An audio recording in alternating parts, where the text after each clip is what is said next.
Hello everyone, आप लोग का बहुत बहुत स्वागत है स्टडी पॉइंट यूट्यूब चैनल पर। और इस पर्टिकुलर वीडियो सेशन में हम लोग डिस्कस करने वाले हैं रीजनिंग के कुछ बहुत ही इंपॉर्टेंट क्वेश्चन जो कि आपके आने वाले एग्जाम के लिए बहुत इंपॉर्टेंट है। देखिए, इसमें उन क्वेश्चन को इंक्लूड किया गया है जो कि इस तरह के क्वेश्चन एग्जाम में बार बार पूछे जाते हैं। तो जैसा कि आप पहला क्वेश्चन देख रहे हैं, ये क्वेश्चन है मिसिंग नंबर से रिलेटेड, या इसको आप पैटर्न सीरीज भी कह सकते हैं या नंबर सीरीज भी आप इसको कह सकते हैं। तो इस क्वेश्चन को सॉल्व करने से पहले अगर अभी आप चैनल पर नए हैं तो सब्सक्राइब ज़रूर करिएगा और वीडियो को लाइक एंड शेयर भी ज़रूर करें अगर आपको लगे कि इन्फॉर्मेशन आपके लिए हेल्पफुल है तो चलिए आज का डिस्कशन स्टार्ट करते हैं। जैसा कि आप इस क्वेश्चन को देख रहे हैं, इसमें आपको यहाँ पे मिसिंग नंबर आपको पता करना है। देखिए, इस क्वेश्चन में दो तरह के क्वेश्चन और पूछे जा सकते हैं।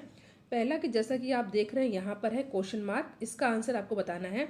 तो इसको तो हम लोग सॉल्व कर सकते हैं। आपको यहाँ पे दो नंबर पैटर्न को फॉलो करना है। एक तो है 3 के बाद 8 हो रहा है, 8 के बाद 15 हो रहा है, 15 के बाद यहाँ पर है क्वेश्चन मार्क जिसका आंसर आपको बताना है। उसके बाद चेक करने के लिए आपको यहाँ पर 35 दिया है। इस क्वेश्चन को सॉल्व करने के बाद हम डिस्कस करेंगे कि अगर हम लोग से पूछा जाता कि यहाँ पर क्वेश्चन मार्क होता तो इसका आंसर क्या होता।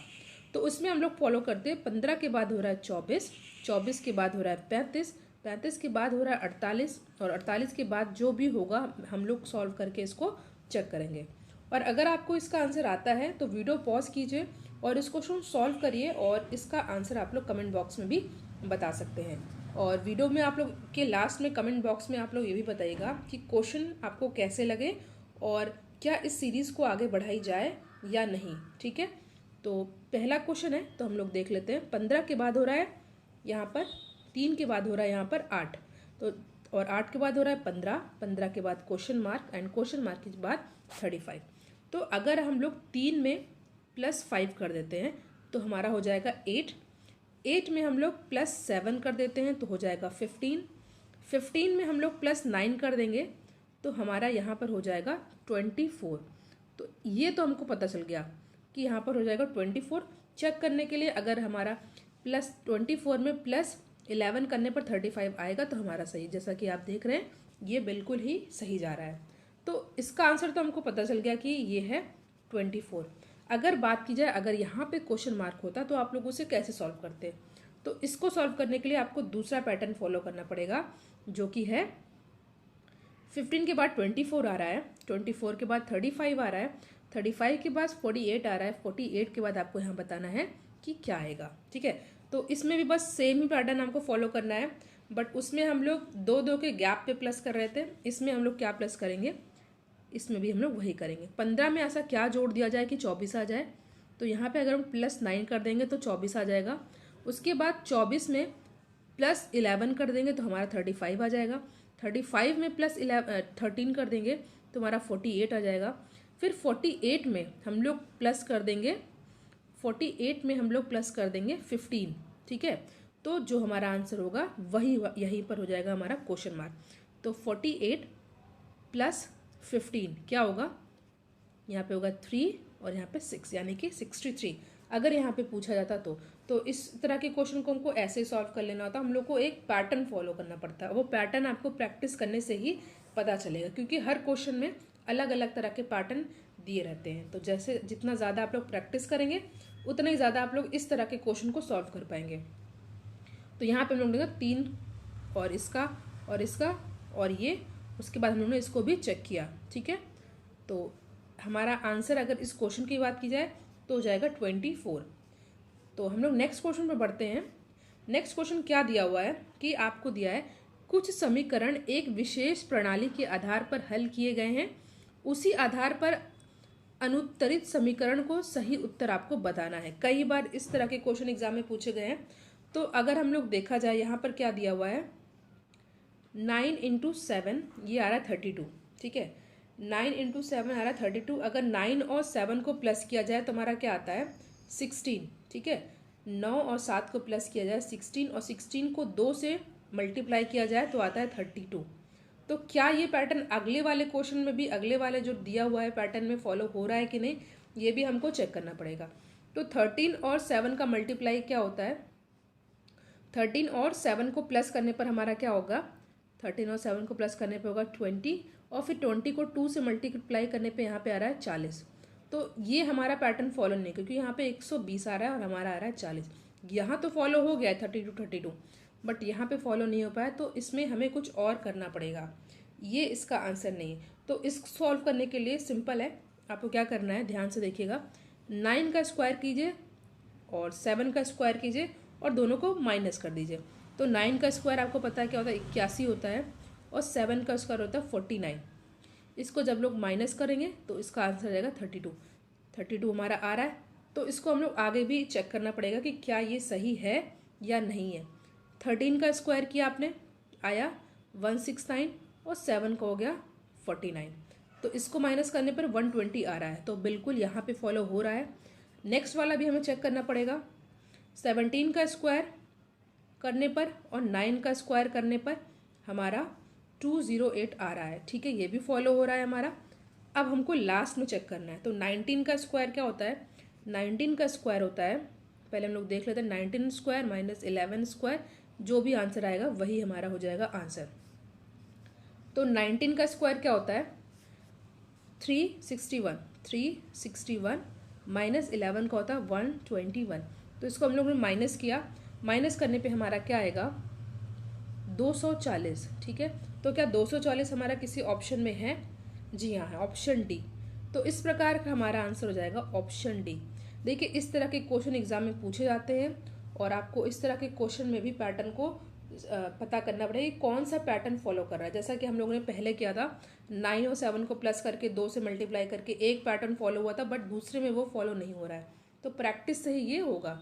इस क्वेश्चन का सही आंसर हो जाएगा 20, ऑप्शन डी 240। अगला क्वेश्चन है, नीचे दी गई प्रश्न में लुप्त संख्या, यहाँ पे जो क्वेश्चन मार्क है ना, इस संख्या को आपको पता करना है। और इस तरह के क्वेश्चन को सॉल्व करने के लिए भी आपको एक पैटर्न फॉलो करना पड़ेगा। तो 4 ऑप्शन आपके सामने दिया हुआ है, 45, 29, 37 और 39। तो देखते हैं हमारा इसका आंसर क्या होगा। सबसे पहले हम लोग देख लेते हैं क्या पैटर्न फॉलो हो रहा है। इसमें दिया है 3 के बाद 5 है, 5 के बाद 8 है, 8 के बाद 13 है, 13 के बाद 22 है, 22 के बाद जो है आपको पता करना है, ठीक है।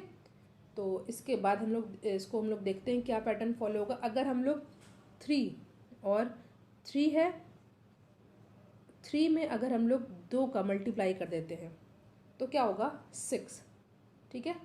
3 × 2 = 6, बट यहाँ पे हमारा क्या है 5 है।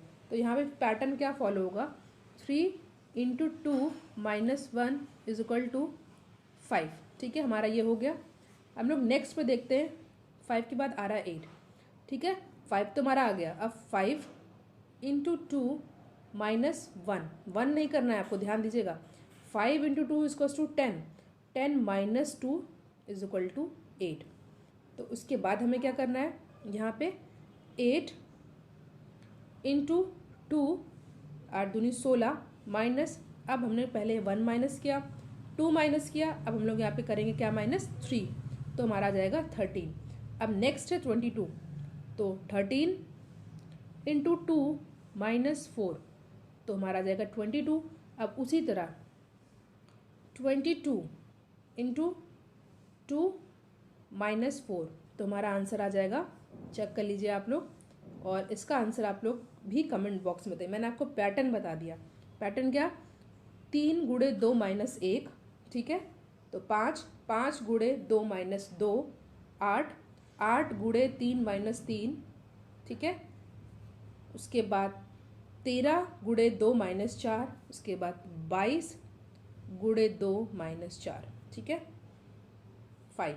आपको ये पैटर्न को फॉलो करके इसका आंसर कमेंट बॉक्स में बताना है। बहुत ही सिंपल क्वेश्चन है ये, और इस तरह के क्वेश्चन एग्जाम में पूछे जाते हैं। अगला क्वेश्चन है, निम्न समीकरणों को अवलोकन कीजिए और बताइए किस समीकरण का सही उत्तर 22 होगा। देखिए इस क्वेश्चन को करने के लिए मैं आपको एक ट्रिक भी बताऊंगी, ठीक है, इसके साथ आप इस क्वेश्चन को 2 मिनट में कर लेंगे। ट्रिक क्या है, देखिए जैसे भी इस तरह का क्वेश्चन आए आपको क्या करना है, आपको बस देखना है कि डिवाइड वाला आपको चेक कर लेना है। अगर डिवाइड पर्टिकुलरली उस नंबर से हो जा रहा है, पूरी तरह डिवाइड हो जा रहा है, तो हमारा आंसर उसी वाले ऑप्शन से निकल जाएगा। तो क्या देखिए 15 × यहाँ पे 8 × 3 है, यानी कि 24, 24 को डिवाइड करना है 15 से, तो क्या ये डिवाइड होगा? बिल्कुल नहीं होगा। तो पहला तो हमारा गया, एलिमिनेट हो गया। अब हम लोग दूसरा देखते हैं। 13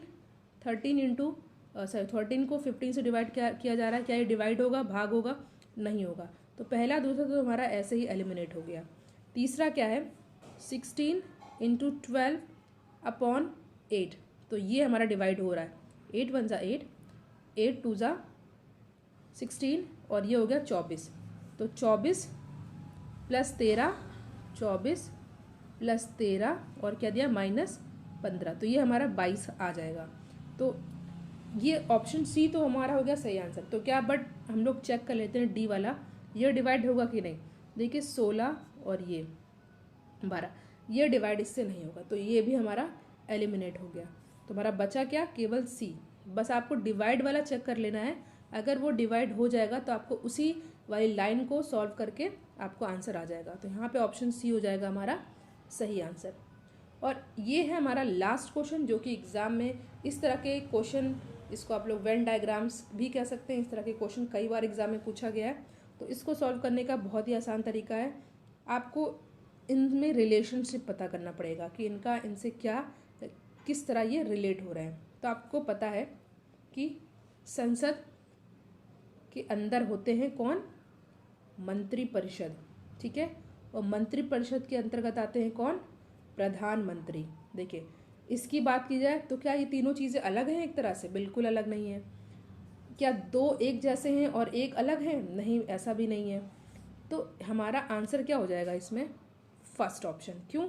क्योंकि आपको मैंने बताया संसद, उसके अंदर मंत्रिपरिषद, पार्लियामेंट, काउंसिल ऑफ मिनिस्टर और उसके अंतर्गत पीएम, प्राइम मिनिस्टर। तो हमारा ऑप्शन ए हो जाएगा करेक्ट आंसर, ठीक है। तो ये हम लोगों ने टोटल 5 क्वेश्चन डिस्कस किया और इस तरह के क्वेश्चन आपके एग्जाम में कई बार पूछे गए। अगर आप एग्जाम देते आए हैं तो आपको पता होगा कि इस तरह के क्वेश्चन एग्जाम में पूछे जाते हैं। इनसे एक एक क्वेश्चन तो ज़रूर पूछे जाते हैं। तो ये हमारा आज का डिस्कशन था, रीजनिंग से रिलेटेड कुछ इंपॉर्टेंट क्वेश्चन। और आप लोग कमेंट करके बताइएगा, जो मैंने एक क्वेश्चन आपको बस पैटर्न बता दिया था बट इसका मैंने आंसर नहीं बताया, तो आपको इसका आंसर कमेंट बॉक्स में बताना है। और वीडियो को आप लोग लाइक एंड शेयर जरूर करिएगा। Thank you.